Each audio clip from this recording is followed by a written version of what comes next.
Welcome back नाजरीन। Introduction to programming in C language का आज हम 8वां लेक्चर रिकॉर्ड कर रहे हैं। आज की इस लेक्चर में हम सी लैंग्वेज के बेसिक इंस्ट्रक्शंस के बारे में पढ़ेंगे। सी लैंग्वेज में कितने टाइप्स के बेसिक इंस्ट्रक्शंस हैं, तो सबसे पहले मैं आपको बताता चलूँ कि सी लैंग्वेज में बुनियादी तौर पर 3 तरह के इंस्ट्रक्शंस हम बयान करते हैं। जैसे कि सबसे पहले आप स्क्रीन के ऊपर यहाँ देख सकते हैं, मैंने लिखा है टाइप डिक्लेरेशन इंस्ट्रक्शंस। ठीक है, तो ये टाइप डिक्लेरेशन इंस्ट्रक्शंस ये एक टाइप है सी इंस्ट्रक्शंस का, जिसको हम टाइप डिक्लेरेशन इंस्ट्रक्शंस कहते हैं। इसके सामने मैंने कुछ डेफिनेशन लिखा है, इससे आपको हेल्प मिलेगी कि ये किस तरह के इंस्ट्रक्शंस होते हैं। तो आप देख सकते हैं कि टाइप डिक्लेरेशन इंस्ट्रक्शंस मतलब those instructions that declares the type of variables to be used in a program. Type declaration instructions वो इंस्ट्रक्शंस होते हैं आपके सी प्रोग्राम के अंदर जिसमें आप डिक्लेयर करते हैं उन वेरिएबल्स और फंक्शंस को जो आप अपनी प्रोग्राम के अंदर इस्तेमाल करते हैं। जैसे कि फॉर एग्ज़ाम्पल मैं अगर अपनी प्रोग्राम के अंदर 3 नंबर्स का सम मालूम करना चाहता हूँ, या आप यूँ समझ लीजिए कि मैं इसका एवरेज निकालना चाहता हूँ, तो मैं क्या लिखता हूँ, इंट 3 नंबर्स के लिए मैं कोई भी 3 वेरिएबल्स लिखता हूँ, फॉर एग्ज़ाम्पल ABC। तो ये क्या हो गया, ये हमारी जो स्टेटमेंट बन गई, यहाँ पर हमने 3 वेरिएबल्स को डिक्लेयर किया है। ठीक है, तो इसको हम टाइप डिक्लेरेशन इंस्ट्रक्शन कहते हैं। इसी तरह आप अगर फ्लोटिंग वेरिएबल्स डिक्लेयर करना चाहते हैं तो आप क्या लिखते हैं, फ्लोट C, D। तो ये आपका एक अलग टाइप डिक्लेरेशन इंस्ट्रक्शन बन गया। इसी तरह आप C और D, यहाँ पर आप देख सकते हैं, यहाँ पर ABC यानी C नाम का वेरिएबल हमने यहाँ डिक्लेयर किया है। तो ये बात आप नोट कर ले कि किसी भी C प्रोग्राम के अंदर जब आप एक वेरिएबल डिक्लेयर करते हैं तो उसको वन टाइम आप यूज़ कर सकते हैं। इस तरह नहीं कर सकते कि मतलब ये है कि मोर देन 1 वेरिएबल्स है और इसका नेम जो है वो सेम है। ठीक है, तो ये C की जगह हम D रखते हैं, D ऑलरेडी है, तो इसके बाद हम E को पुट करते हैं। तो इस तरह आपने करना होगा। एक वेरिएबल, एक नाम का एक वेरिएबल आपका प्रोग्राम में हो सकता है। तो ये भी एक टाइप डिक्लेरेशन इंस्ट्रक्शन है। इसी तरह मैं अगर कैरेक्टर को डिफाइन करना चाहता हूँ तो मैं लिखूँगा char AC is equal to, but again ये हमने एक वेरिएबल डिक्लेयर किया जिसका टाइप हमने कैरेक्टर रखा। तो ये हमारे इस तरह के जितने भी इंस्ट्रक्शंस होते हैं जिसमें हम वेरिएबल्स को डिक्लेयर करते हैं, तो इसको हम टाइप डिक्लेरेशन इंस्ट्रक्शंस कहते हैं।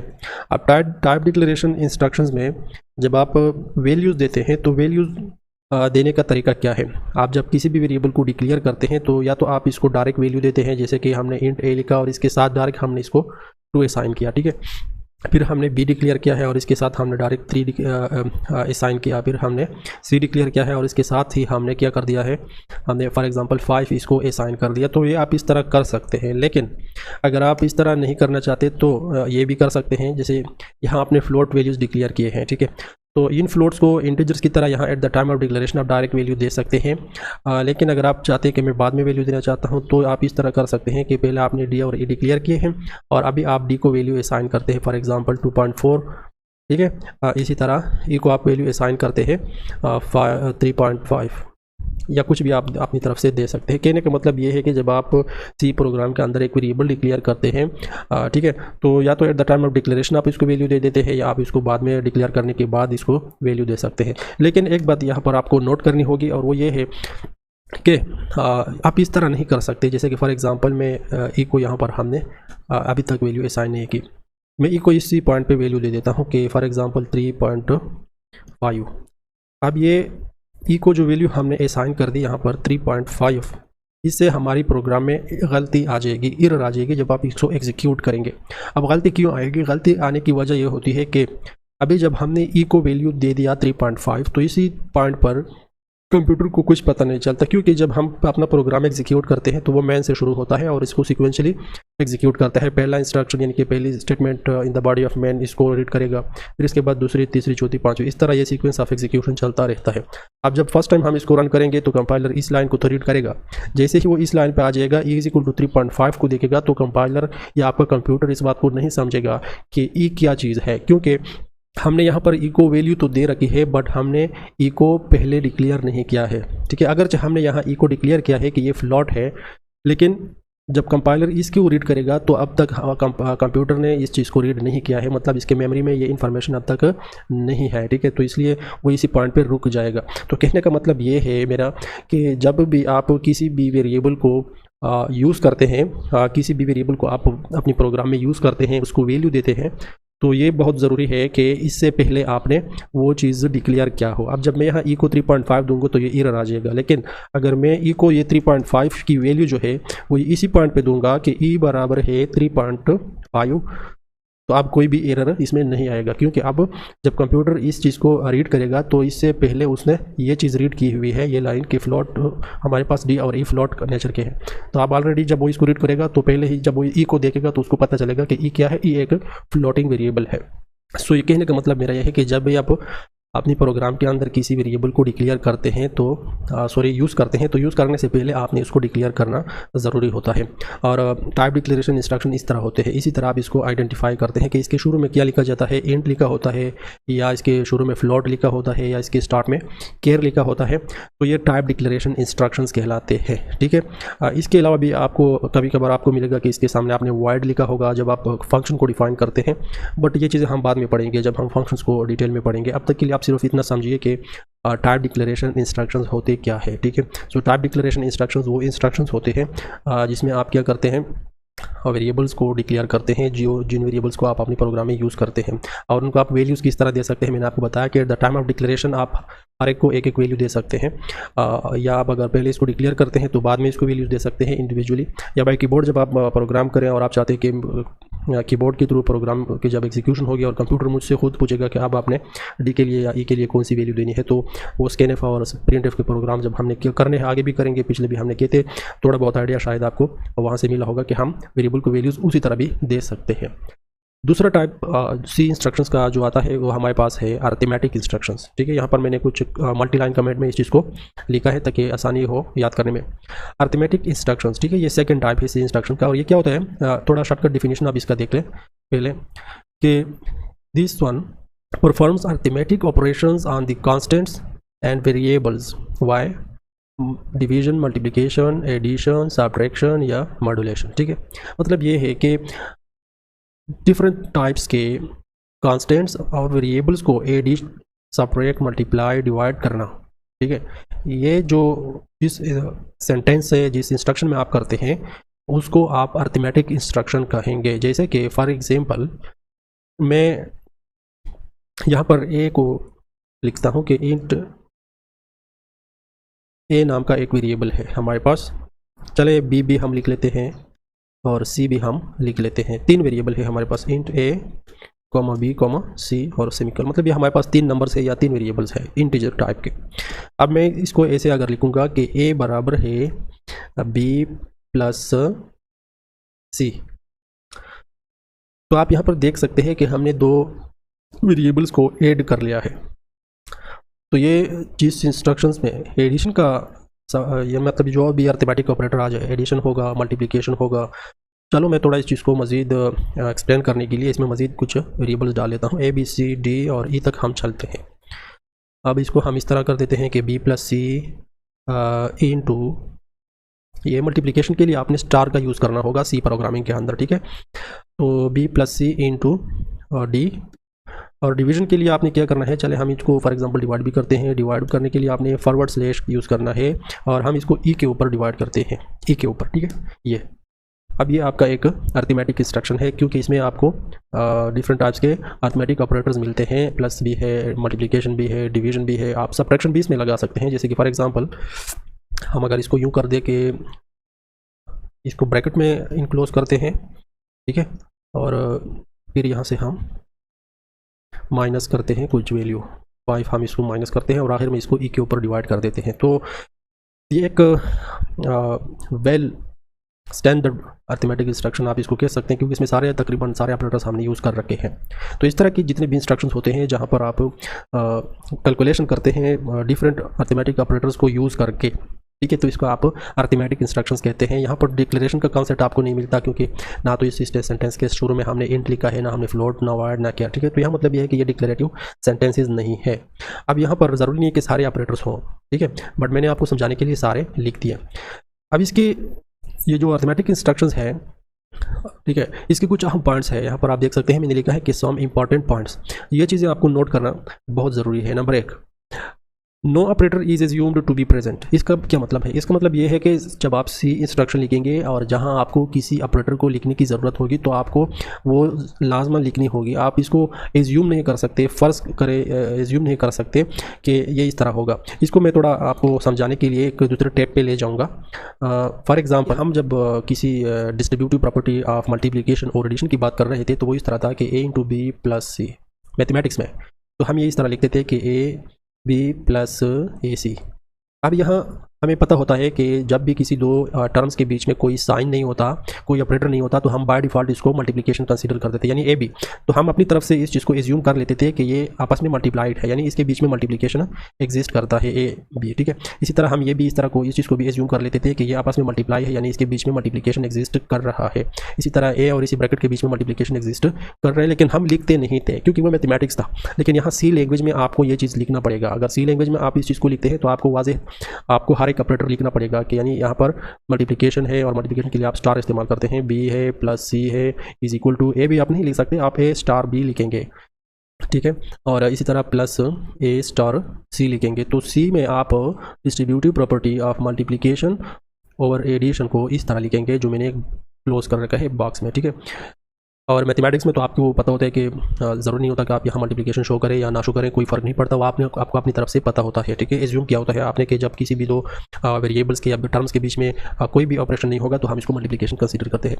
तो कहने का मतलब ये है कि सी अर्थमेटिक इंस्ट्रक्शन जो होते हैं उसमें आप किसी भी ऑपरेटर को एज्यूम नहीं कर सकते, आपको लाजमन लिखना होगा। जैसे कि यहाँ पर हमने ऑलरेडी लिखा भी है कि सी डी, ठीक है। अगर आप आम मैथमेटिक्स में इसको लिखते हैं तो शायद आप सी डी लिखे तो कोई फ़र्क नहीं पड़ता, देखने वाले को पता चल जाता है कि ये आपस में फिर मल्टीप्लाई है। लेकिन यहाँ कंपाइलर को ये चीज़ समझ में नहीं आएगी कि ये सी डी क्या है, ठीक है। तो सी डी वो इसको एक टर्म कंसिडर करेगा, हालांकि ये दोनों आपस में मल्टीप्लाई है। तो मल्टीप्लिकेशन शो करने के लिए आपको मल्टीप्लिकेशन लिखना ज़रूरी होगा, ठीक है। इसी तरह जो भी ऑपरेशन होगा, सब्ट्रैक्शन है या एडिशन है या डिवीजन है, ठीक है, ये चीज़ आपको लाजमन लिखनी होगी।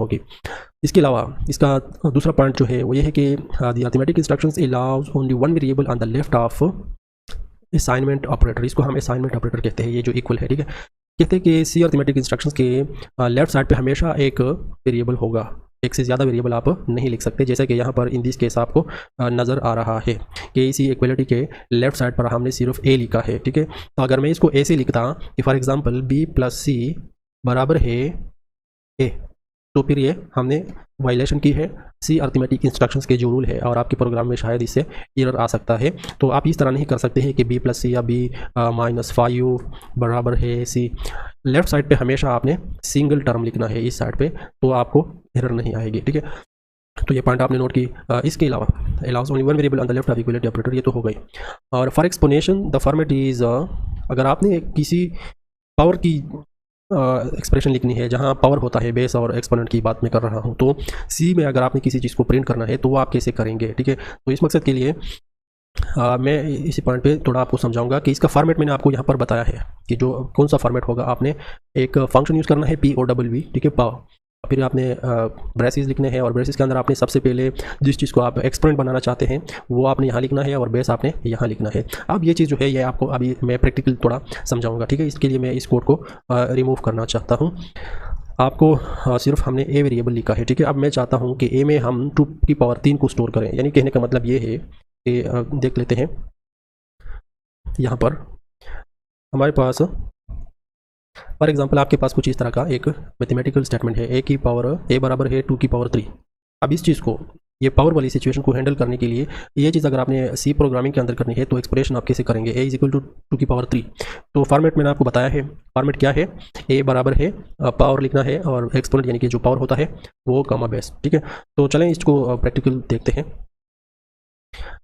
अब हम लिखेंगे ए बराबर है, ठीक है, POW ब्रैकेट लिखना है ये, और यहाँ पर आपने जिस चीज़ को पावर लिखना है वो सबसे पहले लिखें, आपने लिखा 3, फिर कॉमा, और फिर जो बेस होता है आपका वो आप लिखें 2, ठीक है। लेकिन ये पावर जो है ये तो एक लाइब्रेरी फंक्शन है, यानी कि ये एक प्री डिफाइंड फंक्शन है, ये किसी फाइल में ऑलरेडी डिफाइन हो चुका है। तो ये कौन सी फाइल में डिफाइन हो चुका है, ये ना तो studio.h फाइल का है टूल है, ना studio.lib.h का है। तो इसकी जो फाइल है वो हमारे पास है मैथ, ठीक है, math.h। तो हम इसको इंक्लूड करेंगे इससे पहले जबकि हम इसको यूज़ करें।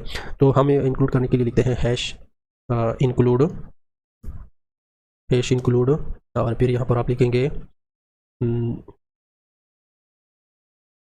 मैथ डॉट एच, ठीक है, और इस तरह आपने इसको इनक्लोज करना है। अब देखते हैं इसको प्रिंट करने के लिए हम लिखेंगे कि प्रिंट एफ ये, और इसके बाद आपने डबल कोट्स, और यहाँ पर आपने लिखना है कि ए बराबर है %d है ना, ए क्या है, ए तो हमने इंटीजर टाइप डिक्लेयर किया है तो %d, ठीक है, और बाहर आना है, कॉमा लिखना है, और आपने यहाँ पर लिखना है ए, क्लियर। यानी यहाँ पर ए के सामने आप एक इंटीजर वैल्यू रखें, वो इंटीजर वैल्यू जो हमने ए वेरिएबल के अंदर रखी है, और इसको सेमीकोलन कर देते हैं, और यहाँ आप रिटर्न 0 लिखेंगे और सेमीकोलन करते हैं। चलें अब इसको रन कर लेते हैं और देखते हैं कि ए इज इक्वल टू 2.3 किस तरह प्रिंट होता है। यहाँ पर हमने कुछ गलती की है, गलती क्या है, ICLUD हमने लिखा है, ये इंक्लूड लिखना पड़ता है, ठीक है। चलिए दोबारा रन कर लेते हैं और आप देखेंगे कि इसमें कोई गलती हमें सामने नहीं आई, ठीक है। अब इसको रन कर देते हैं और आप देख सकते हैं कि ए बराबर है 9 हमारे पास प्रिंट हो चुका है। अब ये 9 अगर आप देखें तो ये एक्चुअल में 3.2 के बराबर ही होता है, तो ये इस तरह की होती है 3 की पावर 2, यानी यहाँ पर हमने थोड़ी गलती की है। यहाँ पर पहले वाली जो वैल्यू होती है ये आपका बेस होना चाहिए, ये आपका बेस होता है, और पावर फंक्शन के अंदर जो सेकेंड वैल्यू आप पास करते हैं इसको आपकी एक्सपोनेंट वैल्यू होती है। तो ये सिंटैक्स आपको नहीं भूलना कि जब भी आपने पावर को प्रिंट करना है तो पावर वैल्यू को प्रिंट करने के लिए आपने किस तरह यूज़ करना है। पावर नाम का फंक्शन आपने यूज़ करना है और इसके अंदर आपने 2 वैल्यूज़ पास करने हैं। पहली वैल्यू जो आप पास करेंगे वो आपका बेस होता है, और सेकंड वैल्यू जो आप पास करेंगे वो आपका एक्सपोनेंट होता है। जैसे हमने यहाँ पर पावर में 3 पास किया तो ये हमारा बेस हो गया, और इसके बाद 2 ये एक्सपोनेंट, यानी ये 3 की पावर 2 बन गया। अब 3 की पावर 2 की जो एक्चुअल वैल्यू है वो 9 है, और प्रोग्राम ने हमें वो प्रिंट करके दी है, जैसे कि आप यहाँ अगेन देख सकते हैं। थोड़ा फुल स्क्रीन में कर देते हैं, ए बराबर है 9, ठीक है। तो ये इस तरह काम करता है। एक्सपोनेंट को अगर आपने प्रिंट करना है तो आपको ये सिंटैक्स यूज़ करना होगा। अच्छा, एक चीज़ यहाँ पर आप नोट करें कि डिवीजन के लिए हमने यूज़ करना है स्लैश, और एक चीज़ और भी है डिवीजन में, वो हमारे पास है मॉड्यूलर ऑपरेटर। तो इसका क्या मतलब होता है, चले इसको भी थोड़ा देख लेते हैं। लेकिन यहाँ मैं आपको रफ साइड पे लेके आऊँगा अगेन। जिस तरह हमारे पास मैथमेटिक्स के अंदर 2 चीज़ें होती है, जिस तरह फॉर एग्जाम्पल मैं 5 को डिवाइड कर देता हूँ 5 तक सी में, 2 की अगर आप सी में करेंगे तो या आप 2 तरह लिख सकते हैं, ठीक है। 2 दूनी 4 आ जाता है, और इसके बाद ये 1 आ जाता है, तो ये आपका रिमाइंडर कहलाता है, और ये वाली जो वैल्यू होती है ये आपका कोशेंट कहलाता है। अब 5 तकसीम 2 ये जो ऑपरेटर है इस तरह वाला, ये तो सी प्रोग्रामिंग में आपको नहीं मिलेगा। इसकी जगह आप या तो इस्तेमाल करेंगे फॉरवर्ड स्लैश, और या आप इस्तेमाल करेंगे मॉड्यूलर ऑपरेटर।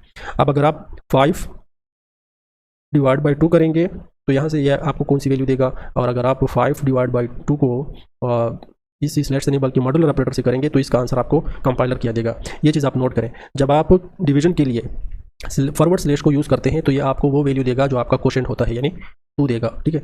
और जब आप डिवीजन के लिए मॉड्यूलर ऑपरेटर यूज़ करते हैं तो ये हमेशा आपको रिमाइंडर रिटर्न करता है, तो ये आपको आंसर में 1 देगा। तो चले इस चीज़ को हम प्रोग्रामिंग में देखते हैं कि ये वाकई इस तरह होता है या नहीं होता है। तो 5/2 को हम दोनों ऑपरेटर से देखते हैं। तो इस मकसद के लिए हमने ए को डिक्लेयर किया हुआ है ऑलरेडी।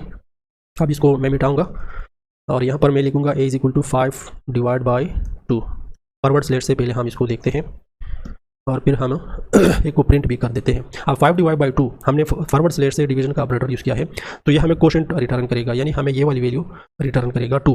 तो चलिए देखते हैं कि क्या इसका आंसर 2 बनता है या नहीं। तो सबसे पहले आपने इसको रन किया, सॉरी हमने यहाँ सेमीकोलन नहीं लगाया था, गलती इसलिए आ गई। तो आपने एग्जीक्यूट किया, आप देखेंगे कि हमें फॉरवर्ड स्लैश से जो आंसर मिलता है वो हमें कोशेंट वैल्यू रिटर्न करता है। देख सकते हैं आप, ये आपको 2 देता है, ठीक है, 2, ठीक है। आपको इस चीज़ को समझना चाहिए। अगर आप फॉरवर्ड स्लैश की जगह डिवीजन के लिए मॉड्यूलर ऑपरेटर का इस्तेमाल करेंगे ये परसेंट का, ठीक है, तो ये आपको क्या रिटर्न करता है, मैंने आपको यहाँ बता दिया था कि अगर आप मॉड्यूलर ऑपरेटर का यूज़ करेंगे तो आपको रिमाइंडर रिटर्न करेगा, यानी 1। तो हम देखते हैं कि क्या इसको केस में आ जाता है। अब हम इसको कंपाइल कर देते हैं, और कंपाइल करने के बाद आप देख सकते हैं कि हमने इसको रन किया और हमारा जो आउटपुट आ चुका है वो आप यहाँ देख सकते हैं, ए इज इक्वल टू 1। तो कहने का मतलब ये है कि सी प्रोग्रामिंग के अंदर अगर आपने मैथमेटिकल अलजेब्रिक एक्सप्रेशन ऑपरेटर्स इस्तेमाल करने हैं तो एडिशन के लिए आपको प्लस मिलेगा, सब्ट्रैक्शन के लिए आपको डैश मिलेगा, मल्टीप्लिकेशन के लिए आप स्टार का इस्तेमाल करेंगे, और डिवीजन के लिए आपके पास 2 ऑप्शंस होते हैं, एक आपका फॉरवर्ड स्लैश होता है और आपका मॉड्यूलर ऑपरेटर होता है। तो अगर आपको कोशेंट वैल्यू चाहिए होती है तो आपने फॉरवर्ड स्लैश यूज़ करना है, और अगर आपको रिमाइंडर चाहिए होता है तो आपको मॉड्यूलर इस्तेमाल करना होता है। बट डिवीजन के लिए हम ज़्यादातर फॉरवर्ड स्लैश इस्तेमाल करते हैं क्योंकि हमें अमूमी तौर पर कोशेंट की ज़रूरत होती है। But in some rare cases जब हमें रिमाइंडर की ज़रूरत होगी तो हम मॉड्यूलर ऑपरेटर का इस्तेमाल करेंगे। इसके अलावा तीसरा बुनियादी इंस्ट्रक्शन जो होता है सी के अंदर, उसको हम कहते हैं कंट्रोल इंस्ट्रक्शंस। और कंट्रोल इंस्ट्रक्शंस हम अभी नहीं पढ़ेंगे, जब हम लूप्स को पढ़ेंगे, इफ़ एल्स कंडीशंस को सीखेंगे तो ये उस टाइम की बात है, हम तब उसको देखेंगे। लेकिन मुख्तसर अल्फाज में अगर मैं आपको बताना चाहूँ कि कंट्रोल इंस्ट्रक्शंस क्या होते हैं, तो कंट्रोल इंस्ट्रक्शंस वो इंस्ट्रक्शंस होते हैं जो आपकी एग्जीक्यूशन को कंट्रोल करता है। देखिए, जब आप किसी भी सी प्रोग्राम को भी एग्जीक्यूट करते हैं तो वो मेन से शुरू होता है और हर एक लाइन को स्टेप बाय स्टेप रीड करता है। लेकिन अगर आप कभी कभार चाहते हैं कि नहीं, मैंने इस लाइन को रीड किया, अब मैं चाहता हूँ कि ये 2 लाइन जो है इसको छोड़ के इसी लाइन को मैं डायरेक्ट रीड करूं, यानी यहाँ से जंप मारूं, तो ये जंपिंग के लिए आपने कंट्रोल इंस्ट्रक्शंस का इस्तेमाल करना होता है। तो आज का लेक्चर थोड़ा लेंथी ज़रूर हुआ, लेकिन हमने इंशाल्लाह बहुत डिटेल में इन चीज़ों को डिस्कस किया है। दोबारा आपको इन चीज़ों के पीछे भागने की ज़रूरत नहीं होगी अगर आपने आज का हमारा लेक्चर आखिर तक देखा है, डिटेल के साथ देखा है। नेक्स्ट लेक्चर में हम इन चीज़ों को मज़ीद एक्सप्लोर करेंगे, इसके कॉम्प्लेक्स टाइप्स होते हैं, ठीक है। तो इसको हम प्रैक्टिकल प्रोग्रामिंग में भी यूज़ करेंगे। और तब तक के लिए मैं आपसे इजाज़त चाहता हूँ। अल्लाह हाफिज़।